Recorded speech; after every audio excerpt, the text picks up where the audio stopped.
I'm Vanessa Reed, 31, and I'm sitting in my 10-year-old Subaru, staring up at the grand Tudor-style house my parents moved into a decade ago. The driveway in front of me is packed with high-end cars. My younger sister Madison's new BMW, and what I assume is her fiancé Tyler's gleaming black Tesla. My hands tighten on the steering wheel. Tonight will be another round of subtle jabs about my car, my clothes, my quiet lifestyle. But the joke's on them. My net worth quietly crossed 7 figures last spring.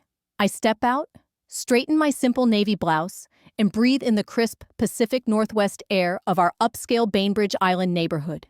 Let the performance begin. If you're watching this, tell me in the comments where you're tuning in from. And hit that like and subscribe button. Because some people wear their wealth and others build it in silence. I park as far from the main entrance as possible, half hoping my car blends into the shadows of the evening. Every step toward the house brings back memories. Bike rides down winding roads, backyard campouts with marshmallows, and then the shift. Back when I was 16, my dad, Alan Reed, landed a massive contract with a Seattle-based biotech firm. Almost overnight, we went from modest middle class to status-chasing suburbia. My mom, Teresa, took to it like a fish to water. Country clubs, art auctions, designer everything. Madison, who's 3 years younger and effortlessly elegant, blossomed into the family's pride. Meanwhile, I stayed the odd one out. Frizzy curls, oversized glasses, always scribbling in notebooks or buried in some sci-fi novel. "Vanessa, couldn't you at least try a little mascara?" my mom used to plead. Still, they supported me through college. I earned my degree in computer engineering from the University of Washington. Madison went on to study event planning and now curates dreamy weddings for elite couples in Napa. We drifted even more after college. While Madison built an aesthetic Instagram empire, I was knee-deep in code, creating a cloud-based logistics tool that quietly took off during the pandemic. I once tried to explain it to them over dinner. "So you build spreadsheets?" my dad asked. "Not exactly," I replied. But before I could explain, Mom cut in. "Did you hear? Madison's planning a wedding for that winemaker featured in Sunset magazine." What they didn't realize was, I already owned the software license used by half his vineyard suppliers. I'd officially launched Cascade Logic Systems, my software firm, and was managing a tight-knit team of 15 developers across 3 time zones. I kept my growing success quiet, for many reasons. Part of me feared jinxing it, part of me dreaded the shift in family dynamics, and deep down, I was just tired of trying to earn their approval. While Madison moved into a sleek loft overlooking Elliott Bay, furnished, of course, with help from our parents, I remained in my cozy duplex in Ballard, where I coded and conducted investor calls in worn flannel shirts. Even after I could afford whatever I wanted, I kept my old Subaru and lived simply. My money went back into my company and to causes I cared about. Environmental tech in rural schools, women in STEM. But family dinners got harder to sit through. Last Christmas, Madison had brought along her latest boyfriend, some venture capitalist who talked about yachts and Napa Cabernets, and bragged nonstop about their quick weekend in Paris. "Vanessa, you really should meet some of Tyler's friends," she said with a glossy smile, and that same condescending tone I knew too well. "They're all doing really well. You deserve someone who can take care of you." I nearly spit out my cider. I just closed a $75 million funding round that valued Cascade Logic north of $300 million, but I smiled and played the part. "Maybe someday," I replied. Now, I stood at the massive cedar door of my parents' house, taking a breath. Through the window, I saw Madison laughing, her hand flashing under the chandelier, no doubt showing off the diamond.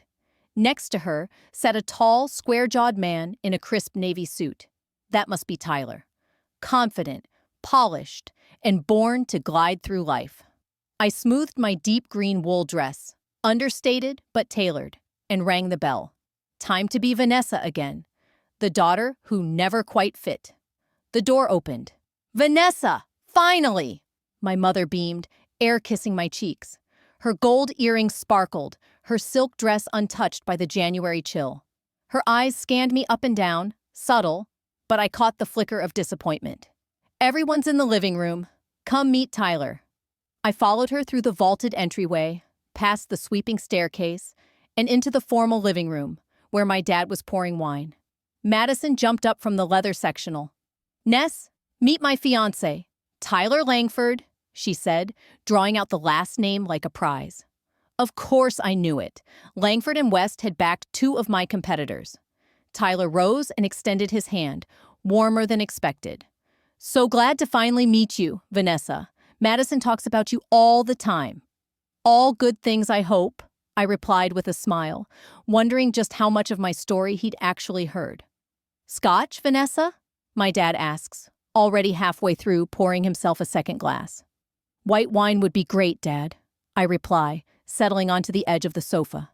Madison immediately thrusts her hand toward me. Did you see it? 4 carats, emerald cut, platinum setting. The ring is, admittedly, stunning, elegant, and deliberately attention-grabbing. It's beautiful, Madison. Congratulations to both of you, I say genuinely.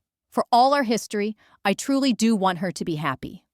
Tyler's family owns a vineyard up in Walla Walla, she gushes, next to the McAllisters. Remember them? We met them at that gala at the Four Seasons last spring, my mom adds.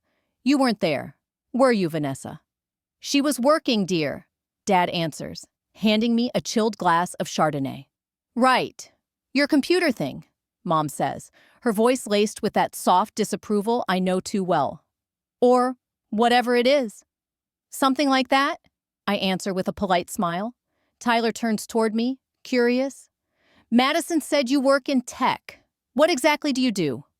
I open my mouth, but Madison jumps in first.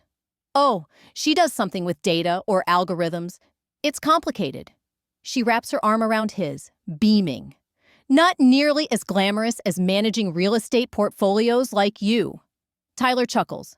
Actually, I find tech fascinating. My firm's shifting a lot of focus towards software these days. I'm about to respond, but Mom interrupts. Dinner's ready. We move to the formal dining room, where the table is set like a magazine spread. Linen napkins, silver chargers, fresh lilies, flickering candles. My mother has always cared about appearances. We take our places, Tyler and Madison across from me, our parents at either end. Dad launches into a description of their newly remodeled kitchen. Quartz counters, a sub-zero fridge, full wine wall. You should see Vanessa's apartment, Madison cuts in with a laugh. It's so charming in that emerging neighborhood in Seattle, right? It suits my needs, I answer calmly. Mom passes the salad. Are you still with that startup? Cascade Logic? Yes, we're actually expanding.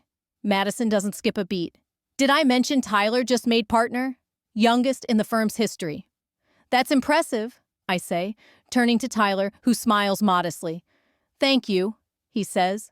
And for a split second, I wonder, does he suspect there's more to my story than they know? It's been a lot of work, but rewarding, I say, my tone even. Tyler turns toward me, intrigued. So, what does Cascade Logic actually do? Before I can answer, my father cuts in, chuckling. Vanessa, we saw the funniest thing on the way to the club yesterday. A car just like yours. Old Subaru, bumper hanging on by duct tape. He laughs, slapping the armrest. I told your mother. Thank goodness Vanessa's isn't quite that bad yet. Mom gives a gentle laugh, waving her hand. Alan, stop. But seriously, sweetheart, when are you going to upgrade? That car must have, what, over 100,000 miles? Closer to 160,000, actually, I reply, slicing my salad smaller than necessary. But it runs perfectly. Dad nods like he's being helpful. Well, I'd be happy to help you find something new. We could look into a decent lease, something reliable, but a bit more presentable. My car's fine, Dad, I say firmly. Sensing the tension, Tyler changes the subject. This wine is excellent. Montrachet? I take a sip and nod. 2015, if I'm not mistaken. One of their better years? Tyler raises a brow. You know your vintages. Just a hobby, I say with a shrug. She went through a sommelier phase in college. my mother adds, as if recounting a fleeting childhood interest in magic tricks. Thankfully, she moved on to something more sensible. It's a tough field, Tyler says, clearly trying to be kind. Takes real discipline. Yes, well, we're still not quite sure what cascade logic actually does, Dad says, turning to me again. We develop cloud-based software for predictive logistics, real-time supply chain. Oh, before I forget, Madison cuts me off, her eyes sparkling. We've settled on a June wedding at the Langford estate. Mother, we'll need to start dress shopping. I'm thinking Vera Wang, or maybe Elie Saab. Just like that, the spotlight shifts. Again. I catch Tyler glancing at me with a flicker of apology. I give a small smile back. It's nothing new. Dinner rolls on. Mom serves her famous beef tenderloin, carefully plated beside rosemary potatoes and haricots verts. I'll be traveling next week, I mention quietly. No one asks where or why. Some of us work for real money, Madison says with a laugh when I decline a second glass of wine. Not just to fund backpacking trips. I bite my tongue. After all, Cascade Logic was last valued at $2.1 billion. But no one here knows that. And if they did, I doubt they'd believe it. Mom begins clearing the plates. I rise to help, but she waves me off. You're a guest tonight, Vanessa. Funny how I've always felt exactly like one. Just sit, Vanessa. You always put the dishes in the wrong cabinets anyway, my mother says with a smile that doesn't quite reach her eyes. Dad refills his scotch and tops off Tyler's glass. So, Tyler, Madison tells me you just closed that deal with Stonebridge Partners. That's no small feat. They're notoriously picky. It was a team win, Tyler replies modestly. But yes, we're very happy with the outcome. My father raises his glass and gives a pointed nod. That's what I call real business. Tangible deals, established networks, measurable results. Not like these online ventures. He gestures loosely toward me. I take a measured sip of water, keeping my expression calm. Cascade Logic had turned a profit for the past 2 fiscal years, almost unheard of for a young tech firm. But my father wouldn't know that. He's never asked. Speaking of results, my mother says, gliding back into the dining room with individual creme brulee. Tyler, didn't you just get that stunning Porsche I saw outside? Yes, the 911 Turbo, he admits, a little sheepish. A bit over the top, maybe. Nonsense, Dad booms. You work hard. You should enjoy what success brings. Not everyone appreciates craftsmanship anymore. His eyes flick to me. Vanessa, maybe Tyler could offer you some financial advice. Help you set up a better future. The irony stings. One of Tyler's firm's partners had just reached out to me, last month to pitch wealth management services. They didn't even know who owned the IP they'd been analyzing. That's thoughtful, I say softly, but I'm doing just fine. Madison lets out a light snort. Fine? You live in a shoebox, drive a rusted-out Subaru, and rotate the same wardrobe at every holiday. Not everyone measures value the same way, I say, my jaw tight. Sure, she replies breezily, but some things are just objectively better, like not worrying about price tags. I don't worry about money, I say calmly. Oh, Vanessa, Mom says, reaching to pat my hand with mock sympathy. We just want the best for you. Honestly, you could be stunning with the right haircut and some designer staples. Mom, I don't need... And it wouldn't hurt to meet some of Tyler's colleagues, she presses on. Successful men who could provide real security. I feel the heat rising to my cheeks. I can take care of myself. Of course, honey, my father says in that voice, the one that sounds like a pat on the head. But wouldn't it be nice not to have to? I have security, I reply, firmer now. But of course, no one believes it. A startup isn't exactly security, Madison scoffs, swirling her wine. Those things collapse all the time. Tyler, who's been quiet for several minutes, finally speaks. What's your company called, Vanessa? Maybe I've heard of it. Before I can answer, Madison laughs. It's some techie-sounding thing. Honestly, nothing you'd recognize, babe. I catch the flicker of a frown on Tyler's face at her tone, but he doesn't press the issue. My mother jumps in, eager to steer the conversation back to safer waters. Anyway, We're thinking of renovating the guest house next. Maybe a pool house with a full kitchen and wet bar. Perfect for entertaining. That sounds amazing, Madison chirps. We could host a few pre-wedding events there. Dad turns to me with a casual smile. So, Vanessa, any travel plans coming up? Besides that business trip? He says business trip like it's code for something vague and indulgent. Actually, yes, I say, keeping my tone even. I'll be in Singapore next week. Madison raises a perfectly arched brow. For what? Work. I don't elaborate. No one here wants to hear about opening Cascade Logic's Asia-Pacific headquarters or investor negotiations. Sounds expensive for a small operation, Mom hums. It's necessary for our expansion, I say, trying not to let my irritation slip. Well, Dad says, in what he thinks is generosity, if you need help with airfare, I've got some extra miles in my business account I could lend. I almost choke on my creme brulee. The private jet I've been using for international travel would blow their minds. Thanks, Dad, but the company takes care of it. Must be nice, Madison says with a smirk. My firm only pays for business class. But then again, we're a real company with budgets to manage. Tyler shifts in his seat. If Vanessa's company is expanding globally, I'm sure their model is solid. You're so sweet, Madison says, patting his arm. But Vanessa's always been the dreamer. Remember the pottery obsession? She thought she'd open a studio.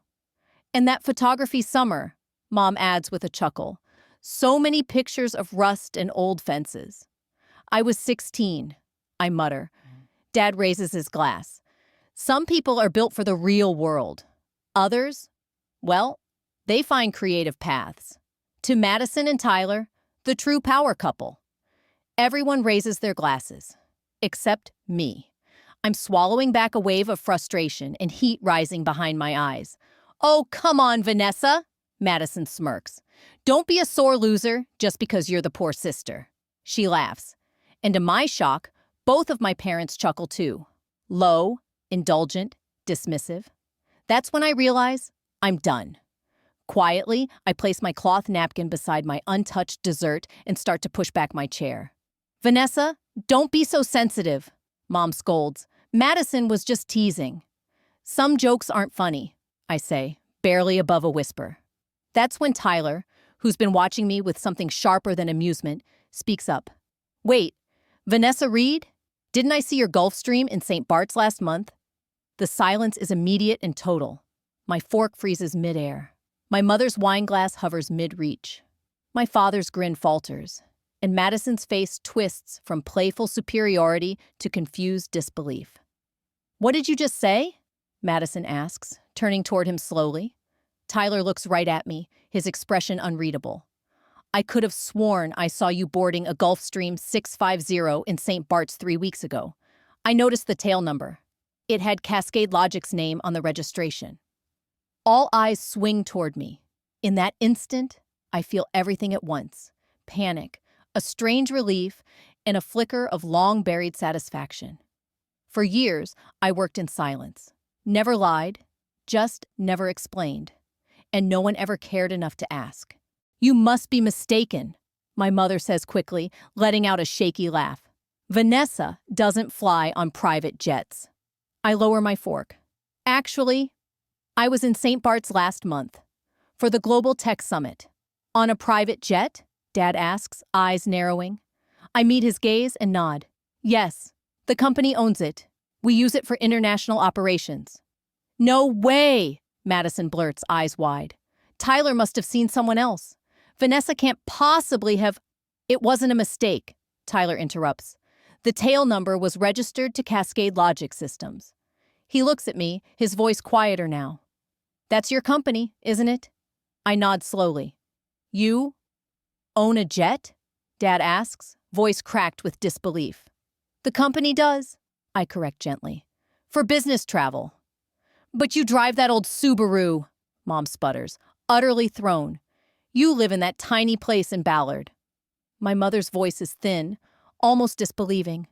By choice, I say, simply. Tyler leans forward, curiosity overtaking formality. What exactly does Cascade Logic do? For the first time all night, no one interrupts me. We developed a blockchain-based supply chain platform that lets companies track goods from raw materials to delivery securely and in real time. I pause, meeting each of their eyes. We started with pharmaceuticals, preventing counterfeit meds from entering the system. Since then, we've expanded across multiple industries. Tyler's eyes widen in recognition. Wait, you're that Cascade Logic? The firm that signed with the European Commission for the vaccine distribution contract? I nod. But that company is worth... Tyler trails off, clearly doing the math in his head.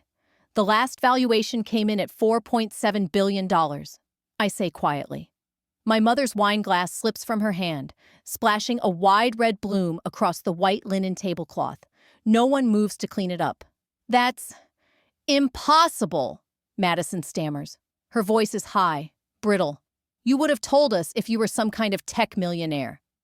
Billionaire, Tyler corrects without thinking, then immediately looks apologetic. Sorry, that was out of line. Billionaire, my father repeats, his face drained of color. But I feel calm, calmer than I've felt all evening. I never lied to you, I say clearly. I told you I founded a tech company. I told you we were doing well. No one ever asked for more.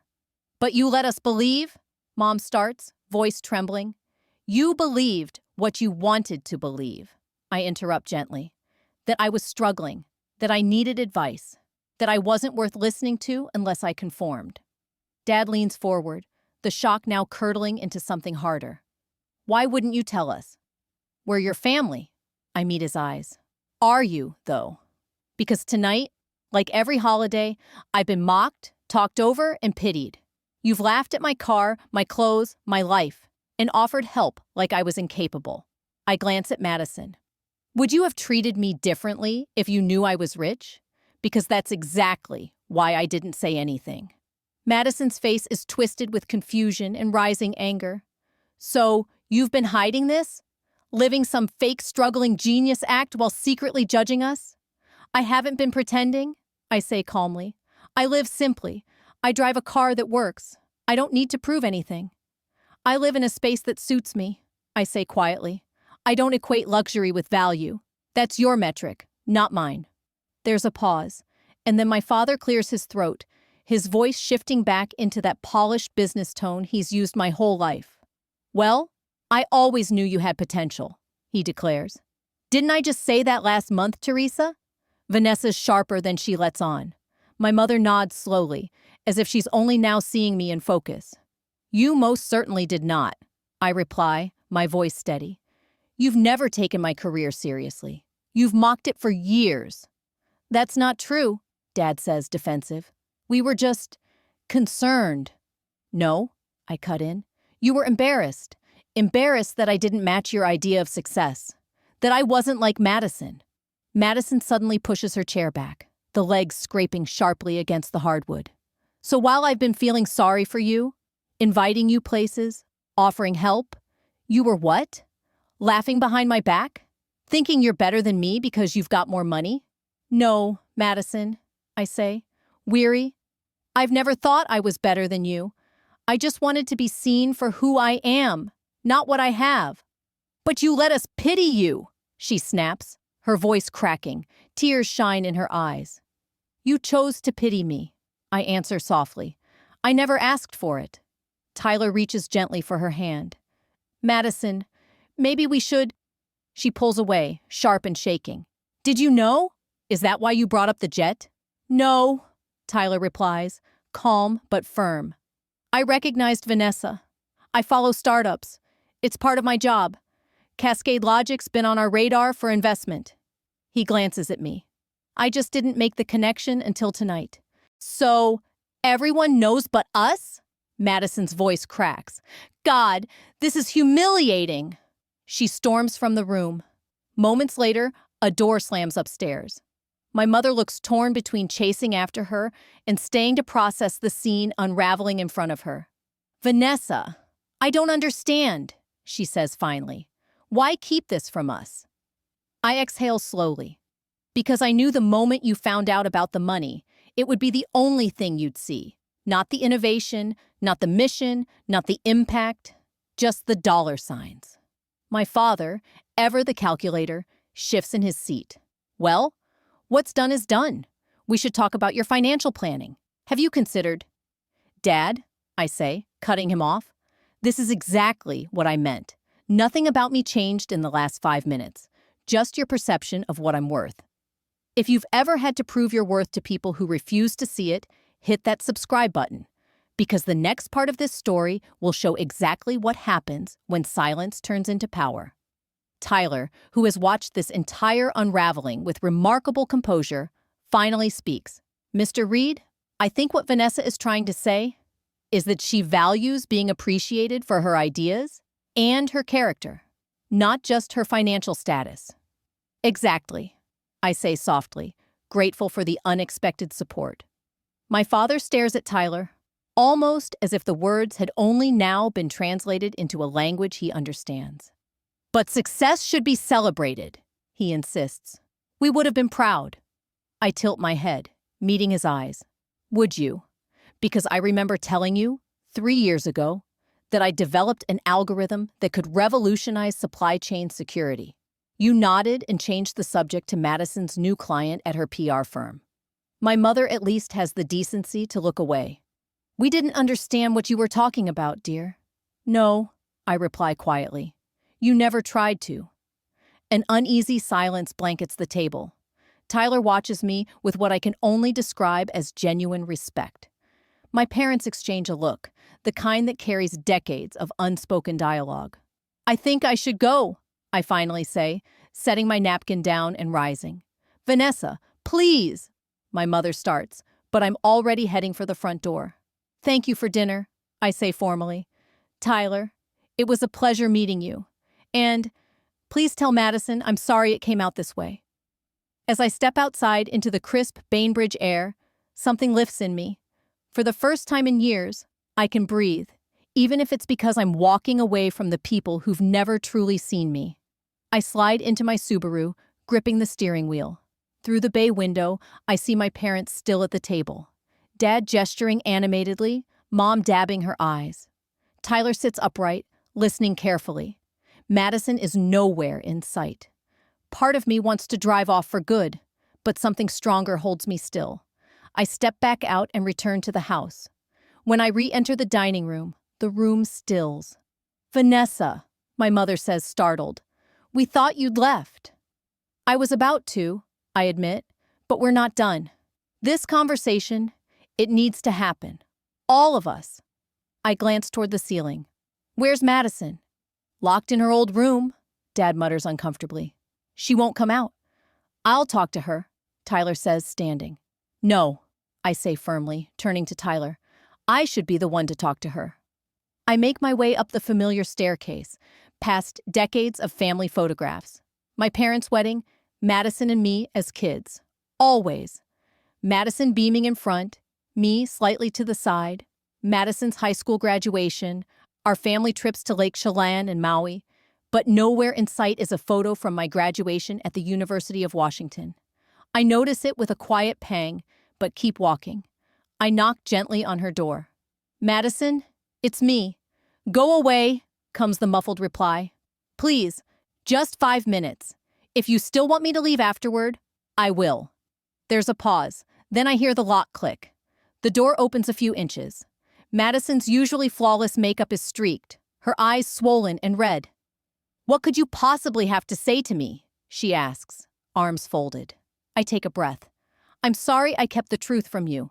Not because I owed you an explanation about my finances, but because it created something false between us. She narrows her eyes but opens the door wider, letting me in. Her childhood bedroom hasn't changed. The pale pink walls, the cheerleading trophies on the shelves, photos of high school parties frozen in time. She sinks onto the edge of her bed.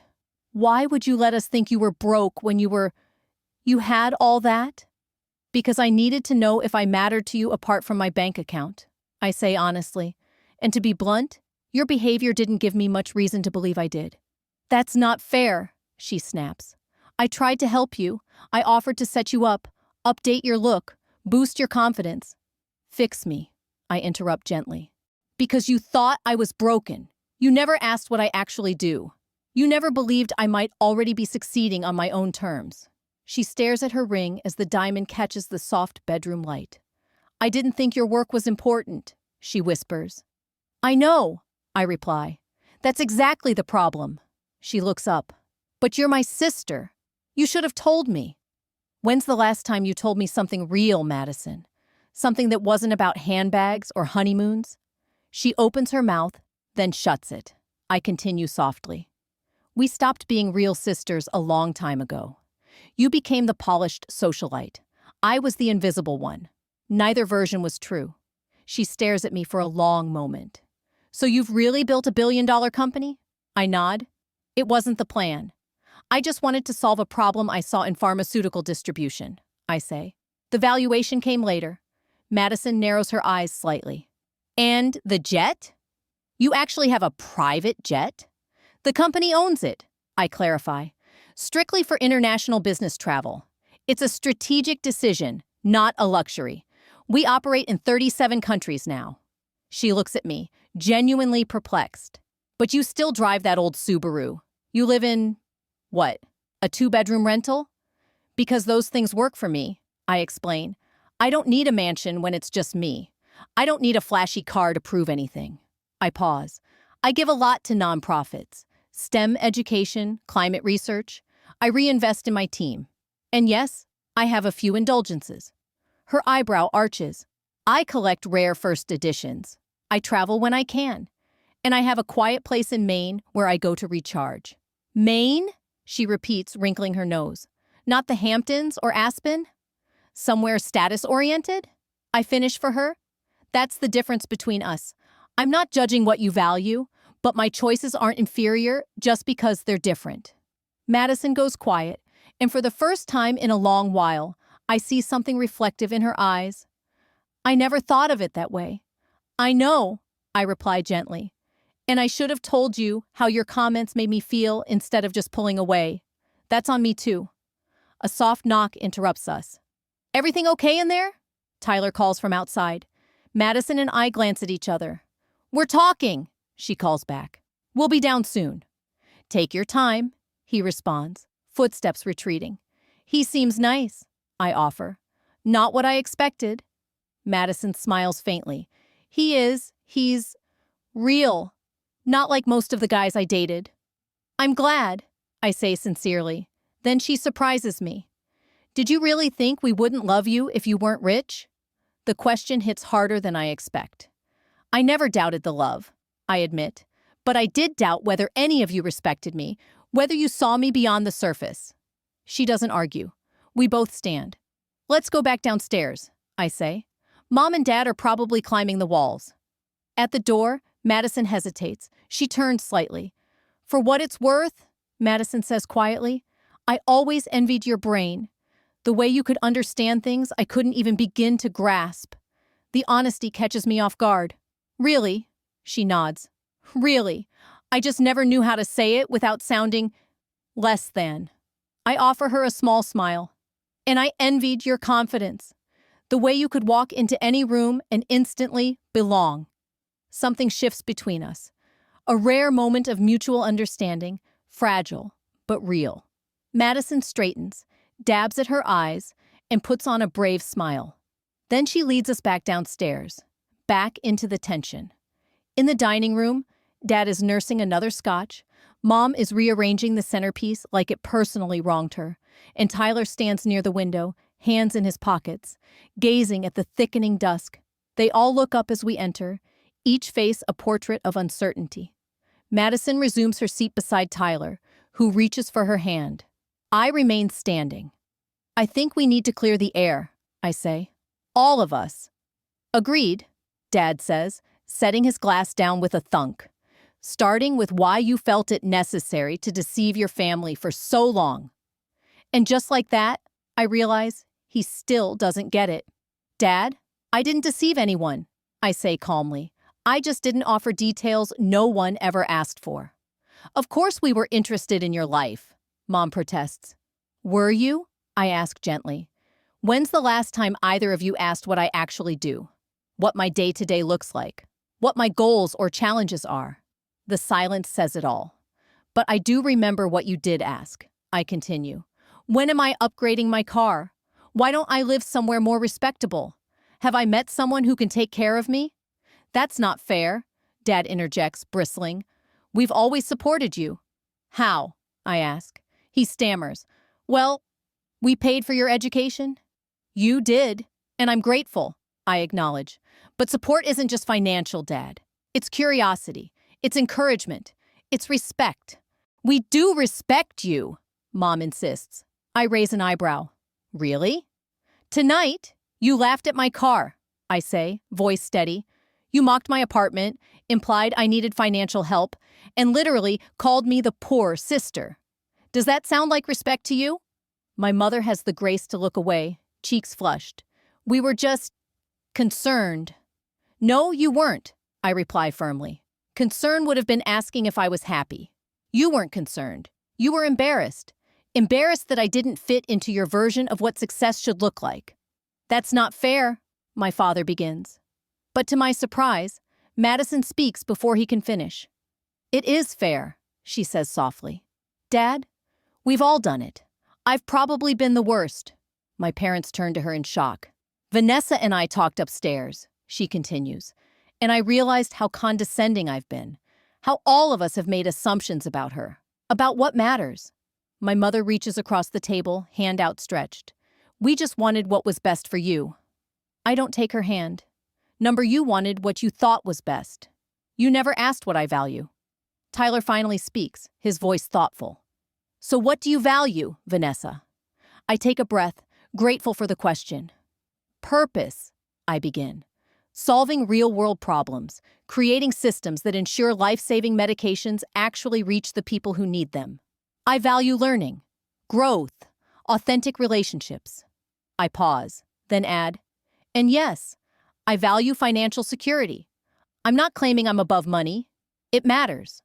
But it's not everything. And it's not how I define myself or anyone else. My father scoffs. That sounds good in theory, but in the real world. Dad, I interrupt, I've built a company valued at $4.7 billion. We operate in 37 countries and employ over 500 people. I live in the real world. He falls silent, the weight of that truth landing hard. I just don't understand why you kept this from us. My mother says again, we're your family. I kept it to protect myself, I reply, because I knew what would happen. You wouldn't become interested in what I do. You'd become interested in the money. I look around the table, and here we are, still not talking about what my company does or why it matters. We're talking about my net worth, I say evenly, and why I kept it private. The words linger in the silence. Tyler nods slightly, as if confirming something he's suspected for a while. You have to admit, it's a significant thing to keep from your family, my father says. But this time, his voice lacks its usual authority. Is it? I ask. Do you share the details of your financial portfolio with me? Has Madison ever announced her salary or savings at the dinner table? Does Mom report the cost of every new chandelier or kitchen remodel? I glance at them each in turn. No, because those are personal things. The only difference is that my number is bigger, and suddenly that makes you feel entitled to the information. It's not about entitlement, Dad argues, but it sounds half-hearted. Isn't it? I counter. Because it seems like you're not upset that I kept something private. You're upset that you were wrong about me, that you misjudged me for years. And now, that truth is uncomfortable. He starts to respond but says nothing. For years, I've put up with subtle jabs, and some not-so-subtle ones, about my lifestyle, my apartment, my car, my choices. I glance at Madison, who's still twisting her ring. Meanwhile, I was building something that matters, not because of the revenue, but because it's actually helping people. And none of you ever asked. I did, Tyler says quietly. I nod, a small smile tugging at the corner of my mouth. Yes, you did. For the first time. Silence falls. My mother wipes her eyes, though I can't tell if it's from reflection or habit. My father stares down at his scotch like it might explain things. Madison doesn't speak. So, where do we go from here? My mother finally asks. It's the question I've been circling since Tyler first mentioned the jet. I don't know, I admit, but I think it starts with real honesty. About more than just money. About how we treat each other. And whether the way we've structured this family dynamic is working for any of us. I'd like to know more, Tyler says suddenly, leaning forward. About your company, the blockchain system, especially in pharmaceutical logistics. That's fascinating. How did you first spot the issue? I blink at the sincerity in his tone. Then I exhale and begin. I interned at a pharma distribution center during college. I saw all these points where counterfeit meds could sneak in. Nobody was talking about it. The tracking systems were fragmented and easy to manipulate. I pause, eyes brightening. That's when I realized blockchain could create an immutable chain of custody. It would make faking a shipment practically impossible. And just like that, I'm finally doing what I've always wanted. Being heard. Tyler nods thoughtfully. And you expanded from pharmaceuticals to medical devices first, I reply, then into perishable food logistics. Now we're moving into rare earth minerals and high-demand electronic components. The applications are endless. As I speak, I notice my parents in Madison watching with a mix of surprise, confusion, and, finally, understanding. For the first time, they're seeing me not as the quiet oddball who made unusual choices, but as a professional, a woman who built something. The realization leaves me tired. I should go, I say softly, feeling the emotional weight of the evening settle over me. It's been a lot. Vanessa, please. My mom starts, but I gently shake my head. I'm not disappearing, Mom. I just need space to process. And maybe you all do too. I pick up my purse and stand. Thank you for dinner and for listening. Eventually. As I step toward the door, Tyler speaks again.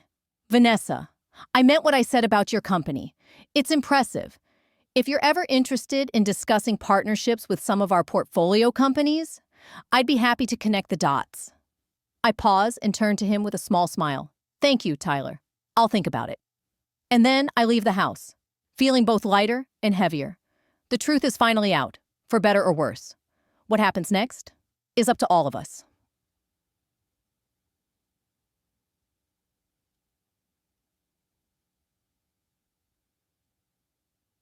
One week later, I'm sitting in my apartment in Seattle's Ballard neighborhood. A pre-war two-bedroom with original floors, built-ins, and a small terrace shaded by old trees. It's the kind of place I've always loved. Not flashy, but warm and rooted. I'm reviewing projections for our Asia-Pacific expansion when the doorbell rings. Expecting my dinner delivery, I'm surprised to see Tyler Langford standing in the hallway. Tyler? I blink. Everything okay? Is Madison with you? He shakes his head. She's at a dress fitting with your mom. I told them I had a business meeting in the city. I raise an eyebrow. Sounds suspiciously like a white lie. A necessary one, he replies, stepping in. His eyes scan the space, not judgmentally, but with sincere interest. Bookshelves, natural light, worn-in furniture that says this place is lived in. No performance, no pretense. Nice place, he says at last, and I believe him. It suits you. Thank you, I reply, genuinely appreciative that he sees beyond square footage and zip codes. Can I offer you something to drink? Coffee, tea, water? Coffee would be great, thanks. As I step into the kitchen, I can feel Tyler's gaze moving around my apartment, not with scrutiny, but with curiosity. You've got an impressive book collection, he calls out. Books have always been my weakness, I admit, carrying 2 mugs back into the living room. I'd choose a rare first edition over a designer bag any day. He accepts the coffee with a grateful nod. So, I imagine you're wondering why I'm here. The thought had crossed my mind, I say with a small smile. He takes a sip before speaking again. Things have been tense since last week. Madison's bouncing between frustration, embarrassment, and, honestly, a weird kind of competition. He glances at me. Your parents call me constantly now, asking about cascade logic. Questions they could just Google. I wince. I'm sorry you're caught in the middle of our family drama. Don't be, he says, his tone firm. Actually, it's been enlightening. I've learned more about the family I'm marrying into from that one dinner than I had in the previous 6 months. I'm not quite sure how to respond, so I wait. The thing is, Tyler says, leaning forward slightly, I admire what you've built. Not just Cascade, but the values behind it. It's rare to meet someone who doesn't measure success in car brands or watch sizes. That's not a perspective I usually hear from my family, I reply. I know, he sighs, and it's made me realize that Madison and I may have some core differences in how we think about success. I raise an eyebrow. I'm not sure I'm the right person to advise you on your relationship with my sister. Fair, he says, but I also wanted to apologize for bringing up the jet at dinner. That wasn't my place. Actually, I say after a pause, thank you. It was bound to come out eventually. Better one earthquake than 1,000 aftershocks. He chuckles. Well, it was a quake. Sometimes foundations need to crack before you can rebuild them. Just then, my phone buzzes. A video call from our Singapore office. I'm sorry, I say, standing. That's a major client. I have to take this. Of course, Tyler says, gesturing for me to go ahead. I step into my home office and answer the call. The conversation is dense, focused on implementation timelines, data security layers, and regional compliance across Southeast Asia. It demands every bit of my attention, my voice calm and confident as I guide the client through next steps. When I return to the living room, coffee in hand, Tyler is still seated, watching me with a new kind of expression. You're really good at this, he says. The way you broke down those technical concepts? I've sat in on hundreds of meetings with founders and CTOs who couldn't explain their value half as clearly. I smile, a little shy under the compliment. It helps that I built it from scratch. Every layer of the architecture, it's part of me. Madison doesn't really understand what you do, does she? He asks, not unkindly. I sigh. She's never really tried to. Your parents are starting to, he says. Your dad's been reading about blockchain nonstop. Your mom asked me if you'd be willing to speak at her women's business luncheon. I blink. Seriously? He nods. They're trying, in their own clumsy way. And Madison? Tyler hesitates before answering. She's struggling with the shift. She spent years defining herself against you. Now that the narrative's flipped, she doesn't know where she fits. I never wanted it to be a competition, I murmur. I believe you, he says, but family dynamics don't always leave room for nuance. He pauses, then adds, they want to have another dinner. All of us. A knot of anxiety tightens in my chest. That might be too soon. Probably, he agrees, but healing has to start somewhere. The doorbell rings. This time, it's my actual dinner delivery. I return with takeout boxes and thank Tyler for coming. At the door, he turns back.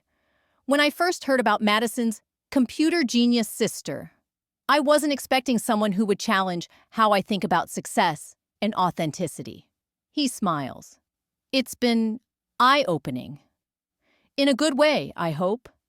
Definitely, he says. And for what it's worth, I think your family will come around. It'll take time. Their whole worldview's shifting. That's asking a lot, I say, laughing. True growth usually is, he replies. But I think you've already started it. Not just with your company, with them. He pauses. Sometimes the hardest algorithms to debug are the ones running our relationships. After Tyler leaves, I sit on my terrace, takeout beside me, watching the Seattle sunset. My phone buzzes with a message from my mom. Thinking of you, sweetheart. So proud of all you've accomplished. Would love to hear more when you're ready. It's clumsy. Probably Tyler prompted. But it's something. For the first time in years, I feel like they might actually see me. Not the version of me they made up, but the real me. The next morning, I board the Cascade Logic jet, bound for our London office. As we reach cruising altitude, I look out at the checkerboard of cities and fields below. Success isn't the car in your driveway or the square footage of your home. It's not about proving yourself to the loudest voices in the room. It's about living truthfully, building something that matters, and having the courage to stay in your lane, even when others want to redirect you. As the Atlantic stretches wide beneath us, I finally understand. I'm free. Whatever happens with my family from here, whether we grow closer or stay politely distant, I know now that their understanding of me doesn't define my value. It never did. If you've made it to the end of my story, thank you. Truly. It took me years to find the courage to live authentically, to stop chasing my family's approval, and to finally embrace the kind of success that feels like mine, even when it doesn't look the way others expect it to. Now, I'd love to hear from you. Drop a comment below. What would you say to someone who's been underestimated by the people closest to them? Have you ever had to choose between your truth and someone else's version of who you should be? I'd love your advice, your encouragement, your thoughts, because I know I'm not the only one walking this tightrope between family expectation and personal identity. And if this story struck a chord, hit that subscribe button and stay with me. There are more chapters to come, not just for me, but for anyone learning how to navigate family, ambition, and identity on their own terms. Here's what I've learned. Success is personal. It's not about performing for others or checking the boxes society hands us. It's about doing the work that lights you up, even if no one understands it at first. It's about building a life that reflects you, not a projection of who others want you to be. If you're walking your own quiet path right now, maybe still figuring it out, maybe already thriving, don't let anyone else's definition of success dim your own. Keep building, keep learning, and don't be afraid to take up space at the table, even when they don't see you. Especially then, trust yourself. Eventually, the right people will. And I hope, in some small way, this story helps you believe that. Let's keep the conversation going. I'm listening.